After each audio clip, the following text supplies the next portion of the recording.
প্রথম যুগে যখন নবী নবুয়ত দাবি করার পর কাফেররা তো নবীকে পাগল বলতো, নবীকে খুব কষ্ট দিয়েছে, এবং মক্কার যে সকল মানুষরা নবীর হাতে বায়াত গ্রহণ করে কালেমা পাঠ করছে, ওই মক্কার নাফরমান দলেরা ওই সকল সাহাবাদেরকে কত না কষ্ট দিয়েছে। বিলাল রাদিয়াল্লাহু আনহু গোলামের ঘরে গোলাম ছিলেন, উমাইয়ার ঘরে গোলাম ছিলেন।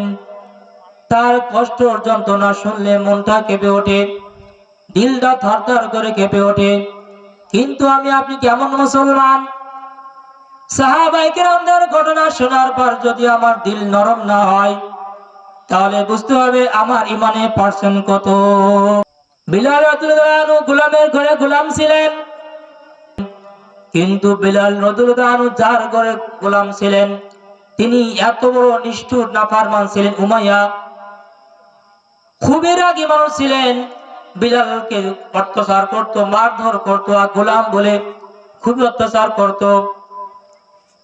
বিলাল রাদিয়াল্লাহু আনহু যখন ঈমান আনয়ন করলো, ঈমান আনয়ন করার যখন তিনি বসে বসে ঠোঁট নাড়িয়ে নাড়িয়ে জিকির করতেছেন মাওলা পাকের, হঠাৎ উমাইয়া দেখে বলে, বিলাল তুমি ঠোঁট নাড়িয়ে নাড়িয়ে কি বলো? বিলাল রাদিয়াল্লাহু আনহু বলেন, আমি মাওলা পাকের জিকির করি। সুবহানাল্লাহ। কয় সেটা আবার কি, তুমি কার জিকির করো? বিলাল বলে,